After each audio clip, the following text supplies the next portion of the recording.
Hey guys, this is Arif Mohammed. Welcome back to our channel AK sir chemistry. हम पढ़ रहे हैं एटॉमिक स्ट्रक्चर, जो कि 11th क्लास का टॉपिक है। और इस टॉपिक में अपन discovery of electron and discovery of proton के बारे में बात कर चुके हैं। आज की क्लास में हम बात करने वाले हैं एटॉमिक मॉडल्स की, परमाणुीय मॉडल के बारे में। हमें पता है इलेक्ट्रॉन की जो खोज है, डिस्कवरी है, वो जे थॉमसन ने करी थी। और जैसे ही उन्होंने इलेक्ट्रॉन की खोज करी थी तो उसके तुरंत बाद उन्होंने परमाणु का मॉडल दिया था अपने अकॉर्डिंग। हालांकि ये मॉडल लंबे समय तक स्टैंड नहीं कर पाया था, फेल हो गया था, बट परमाणुीय मॉडल देने की जो रेस थी, उस रेस को जे थॉमसन शुरू कर चुके थे। तो सबसे पहले अपन यहाँ पे डिस्कस करेंगे एटॉमिक मॉडल के अंतर्गत जे थॉमसन मॉडल को। तो शुरू करते हैं। एटॉमिक मॉडल आज का टॉपिक है और इसमें फर्स्ट मॉडल अपन डिस्कस कर रहे हैं थॉमसन का परमाणु मॉडल। जे थॉमसन क्या कह रहे हैं? जे थॉमसन कह रहे हैं कि परमाणु एक गोले के समान है। परमाणु एक गोले के समान है और ये पूरा का पूरा गोला किससे बना हुआ है? धनात्मक पॉजिटिव चार्ज से बना हुआ है। गोला कैसा है? धनात्मक गोला है जो पॉजिटिव चार्ज से बना हुआ है, आवेश से बना हुआ है। पूरा गोला ही इन्होंने क्या बता दिया? पॉजिटिव चार्ज से बना हुआ है, सॉलिड के समान है, ठोस है। और इस गोले में इलेक्ट्रॉन्स यानी ऋणावेशित कण इस प्रकार से धंसे हुए हैं। पूरा का पूरा गोला क्या है? पॉजिटिव, और इलेक्ट्रॉन इस प्रकार से इस गोले में धंसे हुए हैं। इन्हें कहा जे थॉमसन ने ऋणावेशित कण इलेक्ट्रॉन। ये था जे थॉमसन का मॉडल। और इस जे थॉमसन मॉडल को इन्होंने उनके वहां प्रचलित मिठाई प्लम पुडिंग के समान पाया, इसलिए इस मॉडल को प्लम पुडिंग मॉडल भी कहते हैं। धनावेशित भाग पूरा का पूरा गोला बना रहा है और ऋणावेशित कण इसके बीच बीच में धंसे हुए। प्लम पुडिंग उनके वहां पे फेमस थी। हम प्लम पुडिंग नहीं जानते तो इसको कुछ इस प्रकार से समझते। खीर, खीर में आपने देखा होगा कि जो पूरा का पूरा व्हाइट पार्ट है, पूरा का पूरा जो सफेद भाग आपको दिखाई दे रहा है, चाहे वो चावल हो या दूध हो, वो पूरा का पूरा क्या है? Positive charge. और उस खीर में जो ड्राई फ्रूट्स डाले हुए हैं, लाइक काजू किशमिश पिस्ते जो डाले हुए हैं, वो सारा का सारा क्या है? इसका ऋणावेशित। बात आई समझ में?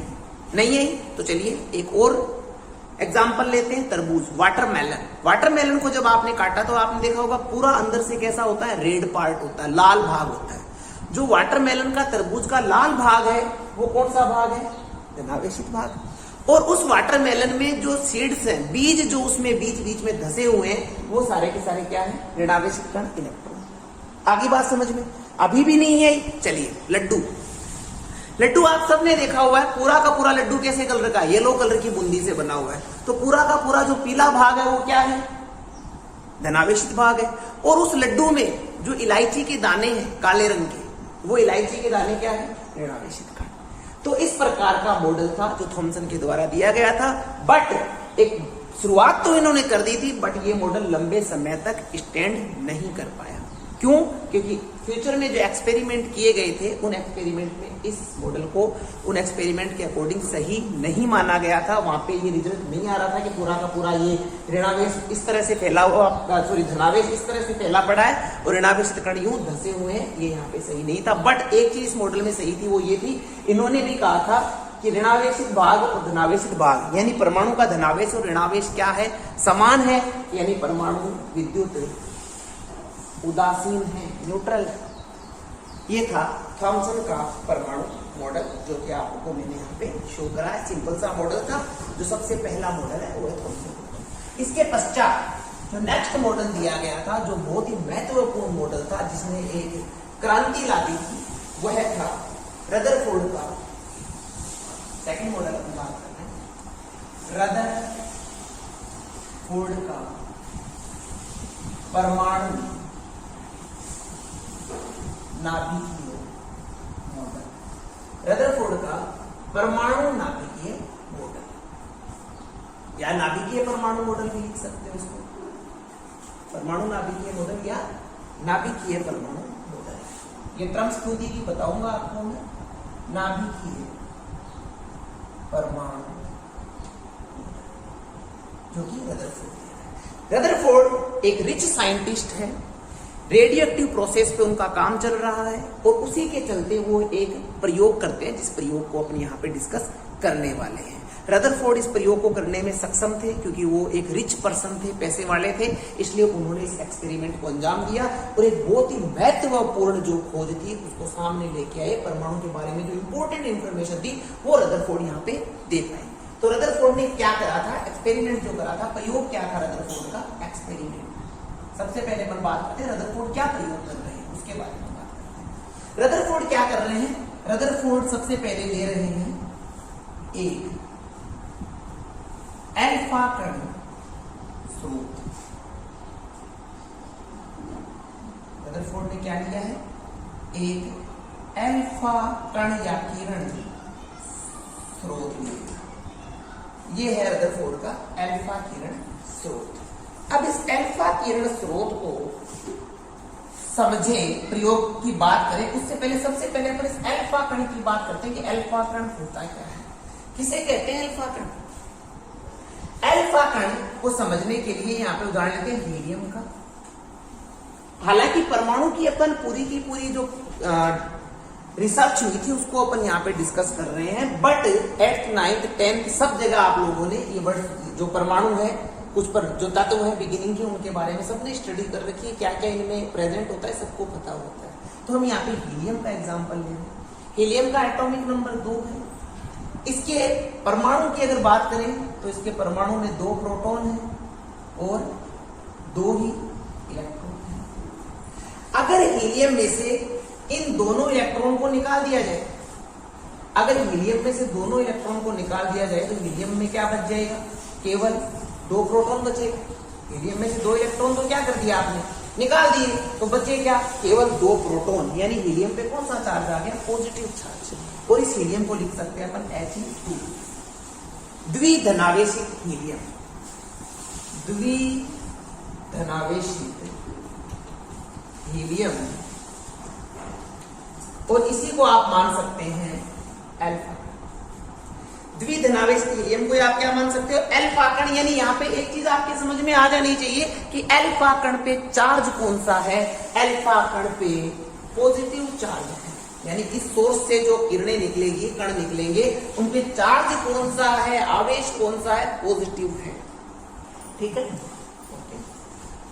फिर इन्होंने अल्फा कण सोर्स ले लिया और इस स्रोत के से इन्होंने जो किरणें डाली, उन किरणों को इन्होंने एक बहुत ही पतली धातु की पन्नी, और धातु की पन्नी किसकी थी, सोने की पन्नी। इन्होंने क्या ली, सोने की पन्नी ले ली। ये किसकी पन्नी है, सोने की पन्नी, बहुत ही पतली, एक लेयर के समान मान सकते हो। इन्होंने इस सोने की पन्नी को लिया और इस सोने की पन्नी के चारों ओर इन्होंने एक वृत्ताकार स्क्रीन लगाई। वृत्ताकार इस प्रकार से इन्होंने स्क्रीन लगा दी। इस सोने की पन्नी के चारों ओर क्या लगा दी इन्होंने, एक स्क्रीन लगा दी।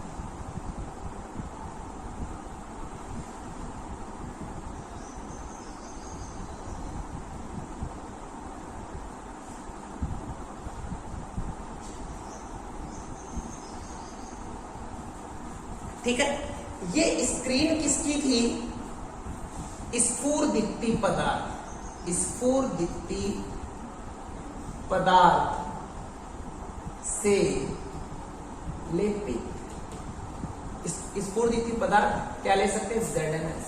स्फुरदीप्ति का मतलब आप क्या समझेंगे कि कोई भी आवेशित कण अगर इस स्क्रीन पर गिरेगा, कोई भी आवेशित कण अगर इस स्क्रीन पे गिरता है तो इस पर चमकीले धब्बे बनेंगे। स्फुरदीप्ति वर्ड जो यूज किया ना आपने चारों ओर एक स्क्रीन लगा रखी है। स्क्रीन का मतलब एक परत लगा रखी है, इस तरह से कागज की काट के मान लो आपने लगा रखी समझने के लिए।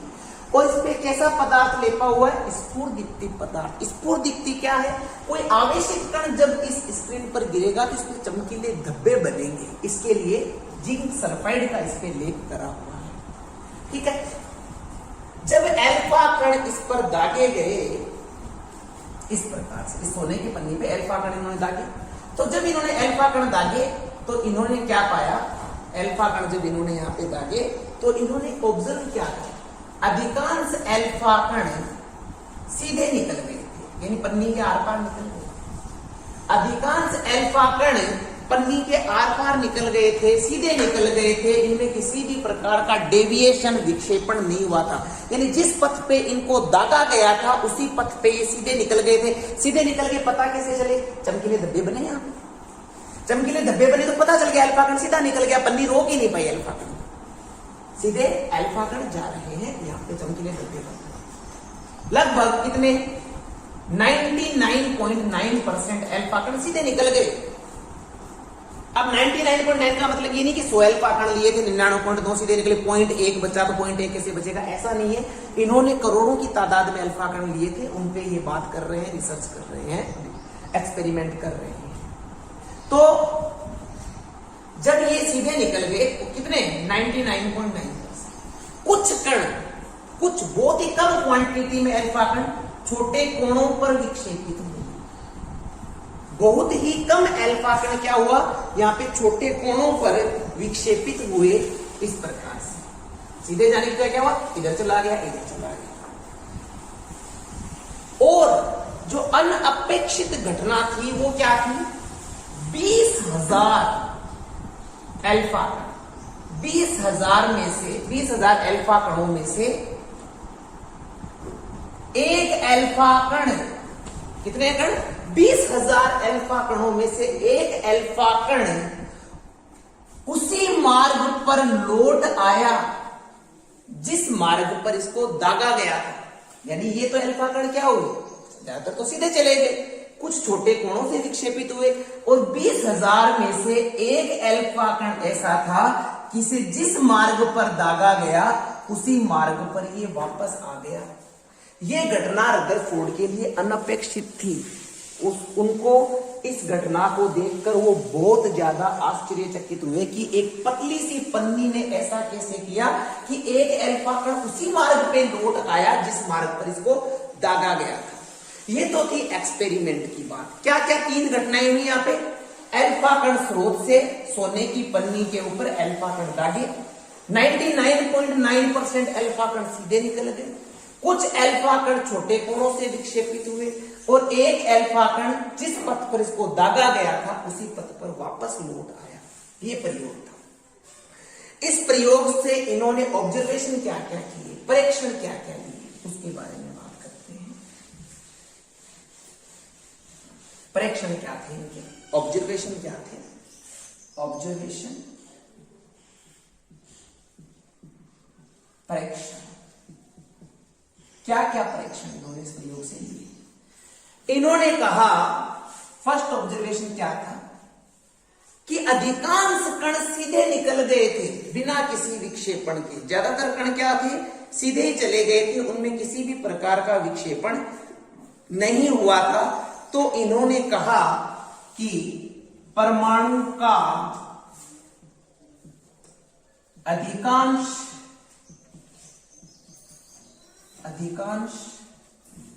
भाग रिक्त है,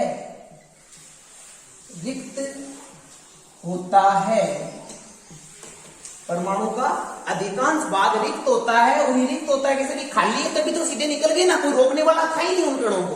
तो फर्स्ट इन्होंने जो ऑब्जर्वेशन दिया वो यह था कि परमाणु का अधिकांश भाग रिक्त होता है। सेकंड, कुछ अल्फा कण छोटे कोणों पर विक्षेपित हुए, और 20,000 में से एक कण उसी पथ पर लौट आया जिस पथ पर इसको दागा गया था। तो इन्होंने कहा परमाणु लौट आया। देखो इसमें समझना एक चीज को, रदरफोर्ड ने क्या समझा, कुछ कण, इसको समझने के लिए रिक्त होता है, ये बात तो आ गई ना आपके समझ में। एक परमाणु ले लूं मैं यहां पे, ये एक परमाणु है और ये परमाणु का नाभिक है, ठीक है। अब देखना यहां पे कौन घूम रहे, इलेक्ट्रॉन घूम रहे हैं, ठीक है। आपने अल्फा कण दागे, मान लीजिए एक अल्फा कण है, ये अल्फा कण है, तो ये अल्फा कण कैसे चला जाएगा, सीधा चला जाएगा। ये वाला अल्फा कण है, ये भी कैसे चला जाएगा, सीधा चला जाएगा। यहाँ पे ये अल्फा कण है, ये कैसे जाएगा, सीधा जाएगा। ये भी खाली पड़ा है, दिखता है, खाली में से चला गया। इसी प्रकार से ये भी सीधा चला गया। अब अल्फा कण पे चार्ज कौन सा है? पॉजिटिव, धनात्मक। मान लीजिए ये वाला अल्फा कण है, ये अल्फा कण पे चार्ज कौन सा है? पॉजिटिव। और यहाँ पे ये वाला भाग कौन सा है? परमाणु का, नाभिक। और ये भाग भी क्या है? पॉजिटिव। पॉजिटिव पॉजिटिव दोनों क्या है? समान आवेशित। और समान आवेशित होने के कारण दोनों के मध्य क्या होगा? रिपल्सन। दोनों एक दूसरे को रिपेल करेंगे, प्रतिकर्षित करेंगे। और इसी प्रतिकर्षण के कारण देखो ये कण यहां तक गया और इसने अल्फा कण को प्रतिकर्षित कर दिया। ठीक है, छोटे कोणों अपन ने कहा था 99 पॉइंट तो सीधे चले गए और कुछ छोटे कोणों पे विक्षेपित हुए। तो ये छोटे कोणों पे विक्षेपित हुए, उनके बारे में हम यहाँ बात कर रहे हैं। छोटे कोणों पे विक्षेपित क्यों हो रहे हैं? अल्फा कण पे भी पॉजिटिव चार्ज है, नाभिक पे भी पॉजिटिव चार्ज है। नाभिक ने अल्फा कण को रिपेल कर दिया, इसलिए छोटे कोणों पे विक्षेपित हो गए। अब आप उस कण को इमेजिन करिए, मान लीजिए ये वाला कण जाके सीधा किस पे, कहा, किसकी ओर जा रहा है? नाभिक की ओर जा रहा है। नाभिक पे कौन सा चार्ज? पॉजिटिव। तो ये पॉजिटिव चार्ज क्या करेगा? इस अल्फा कण भी पॉजिटिव चार्ज इसको क्या करेगा? प्रतिकर्षित करेगा। और इसी प्रतिकर्षण के कारण ये कण जिस पथ पे दागा गया है उसी पथ पे वापस लौट आएगा। तो इन सारे तथ्यों से रदरफोर्ड ने कहा कि परमाणु का जो धनावेशित भाग होता है वो इसके बहुत ही छोटे से भाग में उपस्थित होता है, केंद्रित होता है। ठीक है, बात आ गई ना समझ में? सीधे निकल गए क्योंकि परमाणु रिक्त है। कुछ कण छोटे कोणों में विक्षेपित हुए, 20,000 में से एक कण वापस लौट आया। इसके बारे में बात करें। देखिए ये चार जो यहाँ पे किरणें अपन ने शो करी है, इनसे रिलेटेड मैटर अपन लिख चुके हैं कि परमाणु का अधिकांश भाग रिक्त होता है। अब अपन लिख रहे हैं इसके बारे में, तो यहाँ पे क्या लिखेंगे? क्या हो रहा है? प्रतिकर्षण हो रहा है। किसके कारण हो रहा है? उन्होंने विचार किया परमाणु में जो धनावेशित भाग है वो इसके बहुत ही छोटे से भाग में उपस्थित होता है, संकेंद्रित होता है। क्या कहा इन्होंने? परमाणु का धनावेशित भाग परमाणु के बहुत ही छोटे भाग में केंद्रित होता है। तभी तो हुआ था ना, कुछ कण छोटे कोणों से डिफ्लेक्ट हुए, डेविएट हुए और एक कण वापस लौटा है, केंद्रित होता है। बहुत ही छोटा, और बहुत ही छोटा इसके लिए एग्जांपल दिया जाता है। यानी यहाँ पे इन्होंने जो बहुत ही छोटा भाग है इसमें संकेंद्रित होता है, उसके इन्वेंशन हो गई थी। इन्होंने इसी भाग को क्या नाम दिया था? नाभिक। रदरफोर्ड ने इसको क्या नाम दिया? नाभिक। और इसीलिए रदरफोर्ड के मॉडल को क्या कहा जाता है? नाभिकीय परमाणु मॉडल कहा जाता है। कैसा मॉडल कहा जाता है? नाभिकीय परमाणु मॉडल कहा जाता है। ठीक बात है। यहाँ पे नाभिक की इन्होंने बात कर ली थी कि जो जहां से कण प्रतिकर्षित हो रहे हैं या वापस लौट रहा है वो भाग नाभिक है, और उसी नाभिक में पूरा का पूरा धनावेश उपस्थित है, पॉजिटिव चार्ज प्रेजेंट है। ये बात रदरफोर्ड बोल रहे हैं यहाँ पे। अब इस नाभिक के लिए, इस धनावेश भाग के लिए, नाभिक के लिए जो एक आइडिया दिया जाता है, जो कि किताबों में लिखा हुआ होता है कि कितना, इसको कितना माने। तो यहाँ पे परमाणु के नाभिक का साइज है 10 की पावर -15 मीटर। नाभिक के परमाणु का साइज है 10 की पावर -15 मीटर, और परमाणु का साइज है 10 की पावर -10 मीटर। यानी नाभिक की तुलना में परमाणु कितना बड़ा है? 10 की पावर 5 मीटर। और 10 की पावर 5 का मतलब कितना? 1 लाख। यानी नाभिक की तुलना में परमाणु 1 लाख गुना बड़ा है। क्या बोल रहे हैं ये बात? कि जो नाभिक है उस नाभिक की तुलना में पूरे परमाणु का साइज 1 लाख गुना है। इसको कुछ इस प्रकार से समझा गया, एक एग्जाम्पल दिया गया है, बुक्स में लिखा हुआ मिलता है अक्सर, कि अगर आप नाभिक को एक टेनिस बॉल मान लीजिए, अगर आप नाभिक को टेनिस बॉल मान लीजिए, क्रिकेट की बॉल मान लीजिए, जो क्रिकेट बॉल होती है उसको अगर आप नाभिक मान रहे हैं, तो उसके चारों ओर जो ग्राउंड है वो कितना बड़ा होगा? 5 किलोमीटर रेडियस का। 5 किलोमीटर आप सबको आइडिया होगा कि टेनिस बॉल अगर नाभिक है तो इधर भी 5 किलोमीटर, इधर भी 5 किलोमीटर, सामने भी 5 किलोमीटर, इधर भी 5 किलोमीटर, इधर भी 5 किलोमीटर, ये पूरा का पूरा जो वर्त बना है या में वो पूरा जो गोला बन रहा है वो क्या है? नाभिक है। सॉरी परमाणु है। तो परमाणु की तुलना में नाभिक का आकार बहुत ही छोटा है। परमाणु किसके समान है? एक क्रिकेट बॉल, और उसके चारों ओर 5 किलोमीटर रेडियस का जो गोला बन रहा है वह परमाणु है। तो आप समझ सकते हो परमाणु की तुलना में नाभिक बहुत ही छोटा होता है, परंतु इसका संपूर्ण धनावेश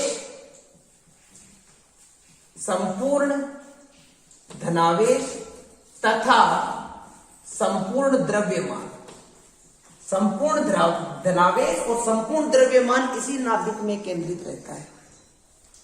रदरफोर्ड क्या बोल रहे हैं कि परमाणु का जो पूरा का पूरा पॉजिटिव चार्ज इस नाभिक में है, और पूरा का पूरा जो परमाणु का द्रव्यमान है, लगभग पूरा का पूरा द्रव्यमान इसी नाभिक में उपस्थित है। यानी ये एक वेटेज वाला, ये द्रव्यमान रखने वाला भाग है। आ रही है बात समझ में? तो ये इन्होंने कुछ यहाँ पे परीक्षण लिए थे, और इन्हीं परीक्षणों के आधार पर इन्होंने मॉडल दिए। देखिए, सबसे पहले एक्सपेरिमेंट करा, फिर इन्होंने ऑब्जर्वेशन लिए। ऑब्जर्वेशन में क्या कहा? अधिकांश भाग रिक्त है और धनावेशित भाग इसके केंद्रीय भाग में उपस्थित है, इसी में इसका पूरा द्रव्यमान केंद्रित है। इसी धनावेशित भाग को क्या नाम दे रहा है रदरफोर्ड? नाभिक नाम दे रहा है। अब रदरफोर्ड ने जो परमाणु मॉडल दिया वह क्या था, वह अभी लिख रहा हूं मैं। तो देखिए, पहले एक्सपेरिमेंट लिखेंगे, फिर ऑब्जर्वेशन लिखेंगे और फिर परमाणु मॉडल लिखेंगे।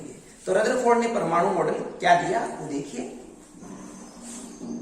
परमाणु मॉडल, एटॉमिक मॉडल जो रदरफोर्ड का था, फर्स्ट इन्होंने बोला परमाणु का संपूर्ण धनावेश तथा अधिकांश, लगभग पूरा ही होता है, अधिकांश द्रव्यमान इसके केंद्रीय भाग नाभिक में उपस्थित होता है।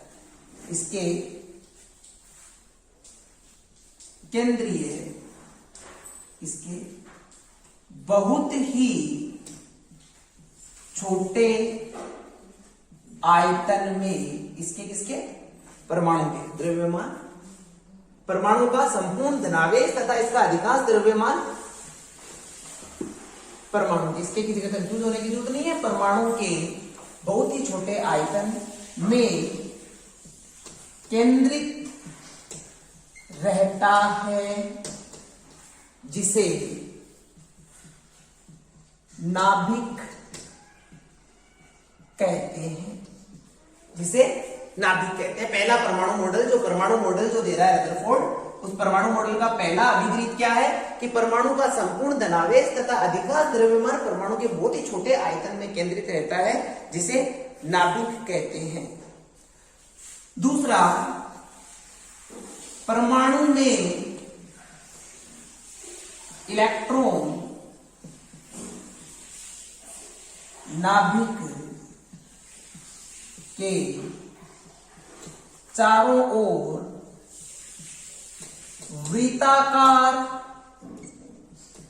पथों में चक्कर लगाते हैं। परमाणु में इलेक्ट्रॉन नाभिक के चारों ओर वर्ताकार पथों में चक्कर लगाते हैं, और इन वर्ताकार पथों को क्या नाम दिया गया? कक्ष। वर्ताकार पथों में चक्कर लगाते हैं और इन वर्ताकार पथों को क्या कहते हैं? कक्ष कहते हैं। और इस प्रकार से देखिए, ये नाभिक है और इस नाभिक के चारों ओर कौन चक्कर लगा रहा है? इलेक्ट्रॉन चक्कर लगा रहा है। इस प्रकार से इलेक्ट्रॉन चक्कर लगा रहे हैं। तो इस प्रकार की व्यवस्था को किससे कंपेयर किया जा सकता है? Solar system. सोलर सिस्टम, जिस प्रकार से सूर्य के चारों ओर सभी ग्रह चक्कर लगाते हैं, उसी प्रकार से नाभिक के चारों ओर इलेक्ट्रॉन चक्कर लगाते हैं। सौर मंडल से इसको आप कंपेयर कर सकते हैं। दूसरा अभिगृहित रदरफोर्ड का। तीसरा इंपॉर्टेंट जो इन्होंने पॉइंट दिया था अपने परमाणु मॉडल के लिए, वह था इलेक्ट्रॉन यानी ऋणावेशित भाग। इलेक्ट्रॉन और नाभिक आपस में स्थिर विद्युत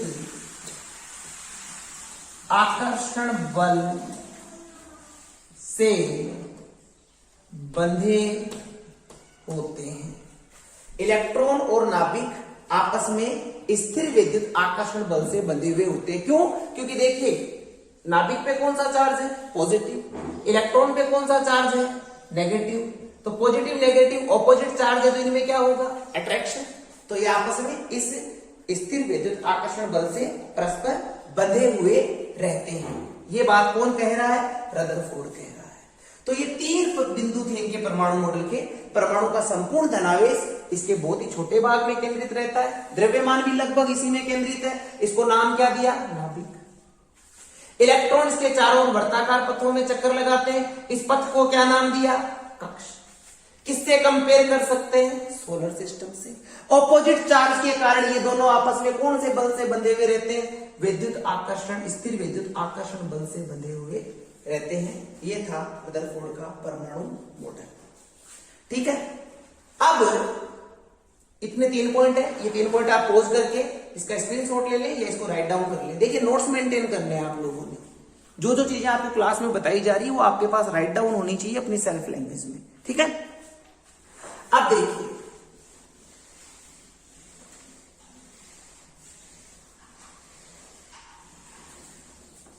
एक चीज कि ये अगर नाभिक है और ये इलेक्ट्रॉन है, तो ये इलेक्ट्रॉन रुका हुआ है या घूम रहा है? ये बात रदरफोर्ड कैसे कह रहे हैं? रदरफोर्ड कह रहे हैं ना वर्ताकार पथों में चक्कर लगा रहे हैं, तो रुका हुआ है या घूम रहा है, इसके बारे में हम यहां पे बात करने वाले हैं। देखिए इलेक्ट्रॉन पे कौन सा चार्ज है?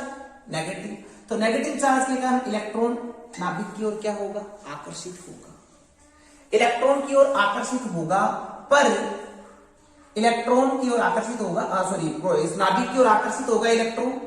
तो यहां पे कौन सा चार्ज लग रहा है? इलेक्ट्रोस्टैटिक फोर्स, स्थिर विद्युत आकर्षण बल, इलेक्ट्रोस्टैटिक फोर्स। ठीक है, जिसे आप अभिकेंद्रीय बल भी कह सकते हो, अभिकेंद्रीय बल। ठीक है, अब ये घूम रहा है, ये बात कैसे पता चली? अगर ये रुका होता तो खींच के इधर आ जाता, पर घूम रहा है।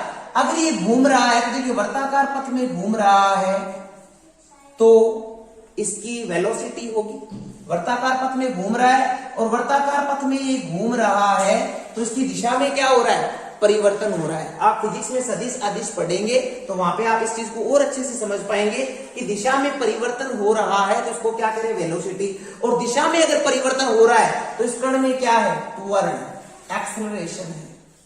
इस कण में त्वरण है, और त्वरण अगर है तो इस पर कोई ना कोई बल भी लग रहा है। इस पर क्या लग रहा है? बल भी लग रहा है, और इस बल को नाम दिया गया अपकेंद्रीय बल। अपकेंद्रीय बल, सेंट्रीपिटल फोर्स। ध्यान दे मेरी बात को, समझिए आपने एक धागे से एक पत्थर को बांध लिया। अब आपने धागा पकड़ा और आप इसको यूं घुमा रहे हो, तो क्या पत्थर नीचे लटक जाएगा? पत्थर ऊपर चला जाएगा? कहां होगा पत्थर? आप घुमा रहे हैं, आप खुद इमेजिन करिए पत्थर कहां है? आपके सामने की तरफ। बिल्कुल धागा यूं है और पत्थर घूम रहा है। पत्थर क्यों घूम रहा है? क्योंकि पत्थर पर बाहर की ओर एक बल लग रहा है। बाहर की ओर एक बल लग रहा है। बल क्यों लग रहा है? क्योंकि पत्थर घूम रहा है। कहने का मतलब यह है कि इलेक्ट्रॉन घूम रहा है, इसलिए इलेक्ट्रॉन पर बाहर की ओर एक बल लग रहा है, और इसी बल लगने, जो बल लग रहा है, इसी बल को क्या कह रहे हैं? अपकेंद्रीय बल।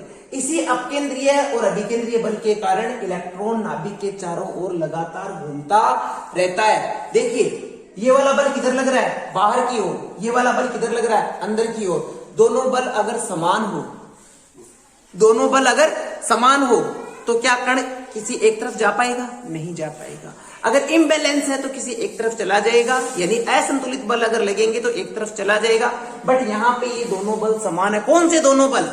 इलेक्ट्रॉन पे चार्ज और प्रोटॉन पे चार्ज के कारण इनमें आकर्षण है। इलेक्ट्रॉन घूम रहा है इसलिए इस पे फोर्स लग रहा है, और ये दोनों बल क्या हैं? समान हैं। ठीक है, इसलिए रदरफोर्ड ने कहा था कि इलेक्ट्रॉन नाभिक के चारों ओर वर्ताकार पथों में चक्कर लगाते हैं। बट ये एक बहुत ही इंपॉर्टेंट मॉडल था जो फेल हो गया था, असफल हो गया था। असफल क्यों हो गया था उसके कारण की हम बात करते हैं। रदरफोर्ड मॉडल की कमियां या असफलता के कारण। एक साइंटिस्ट है फिजिक्स के बहुत बड़े वैज्ञानिक जिनका नाम है मैक्सवेल, जो इलेक्ट्रोमैग्नेटिज्म पे काम करते हैं। मैक्सवेल एक बात बोल रहे हैं कि कोई आवेशित कण अगर गति करेगा, कोई चार्ज पार्टिकल अगर गति करेगा, तो उसकी विद्युत चुंबकीय विकिरणों के रूप में ऊर्जा की हानि होगी। कोई आवेशित कण है, अगर वो मूव कर रहा है, गति कर रहा है, तो उसमें से विद्युत चुंबकीय विकिरण निकलेंगे। भाई कोई भी ऊर्जा है, अगर वो काम कर रहा है तो ऊर्जा की धीरे धीरे क्या होगी, क्षति होगी, हानि होगी। और ऊर्जा की अगर हानि होगी तो ऊर्जा कम होने के कारण धीरे धीरे ऊर्जा क्या होगी, कम होती जाएगी। जैसे जैसे वर्क करेगा ऊर्जा क्या होती जाएगी, कम होती जाएगी। मैक्सवेल बोल रहा है कि कोई आवेशित कण,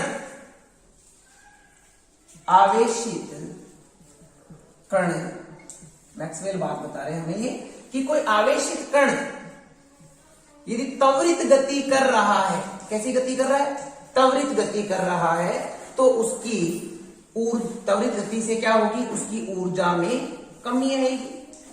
आवेशित कण, भाई कोई भी चीज है, आपने सुबह खाना खाया, आप वर्क कर रहे हो, तो धीरे धीरे आपकी एनर्जी क्या होगी, कम होती जाएगी। उसी प्रकार से ये बोल रहे हैं कि कोई आवेशित कण अगर त्वरित गति कर रहा है तो उसकी ऊर्जा क्या होगी, कम होगी।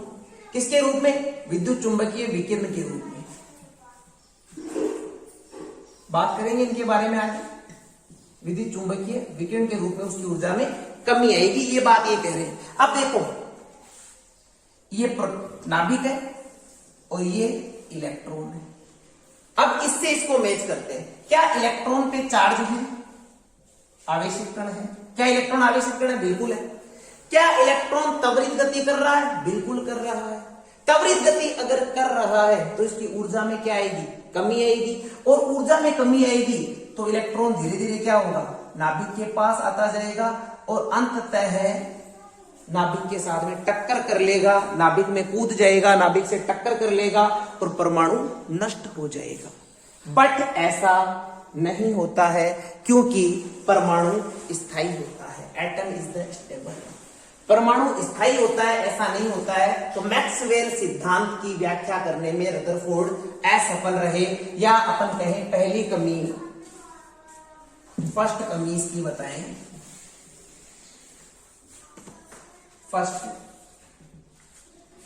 परमाणु के स्थायित्व को समझाने में असफल रहे।